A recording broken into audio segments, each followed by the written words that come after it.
Elaine Shauger here, APS, the Perfect Swing Academy. I'm the only second master in the whole world of golf with our down, under, and up. Daniel R. Shauger is the first master. These are his books and DVDs and membership. No one else's. Only Daniel R. Shauger owns these books and DVDs and membership.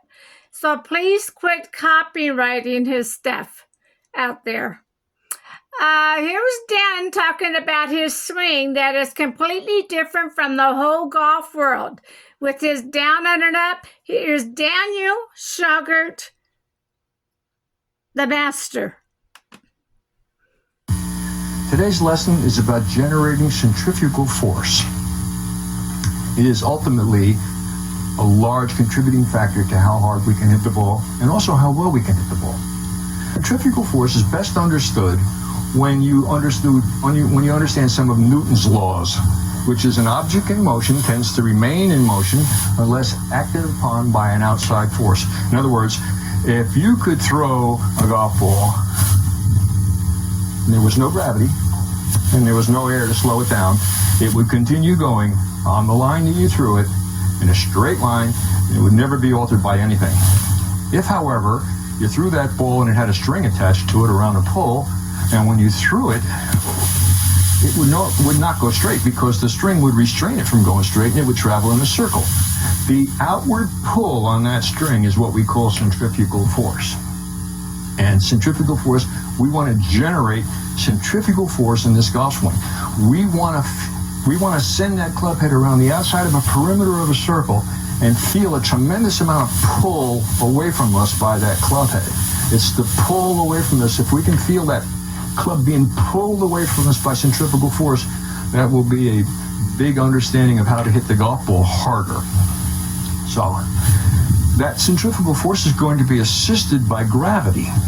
Now, if I were to take this club and try to make it go in a circle, but I was to go vertical, it would require quite a bit of arm strength in order to be able to send that club up because I'm fighting gravity. But the similar amount of arm strength down here, combined with centrifugal force, it moves very quickly and very easily. So how are we going to go about getting this centrifugal force? We're going to get it by combining two rotations. We're going to combine the rotation of the body caused by the pivot of the body with the rotation of the club around the fixed point at our thumb, which is itself traveling in an orbit. We're going to send the club head in another orbit around that point.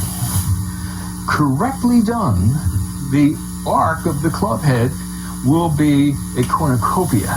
In other words, it will be growing larger from the very beginning, kind of like a snail shell. In other words, I am not going to try to make a golf swing where I keep the club head very close to the center of my swing all the way down around here somewhere, suddenly have it grow.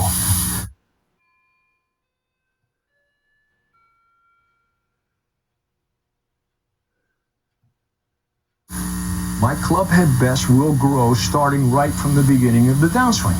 So if I were to go to the top of my swing, and unfortunately I still can't get my shoulder up there, if I went to the top of my swing, you can see right here at the top of my backswing that there's a very small dimension between the club head and my shoulder. It would be larger if it was a driver, of course, but if my arms are fully extended, that will be the point when that club head is the closest to the swing circle center.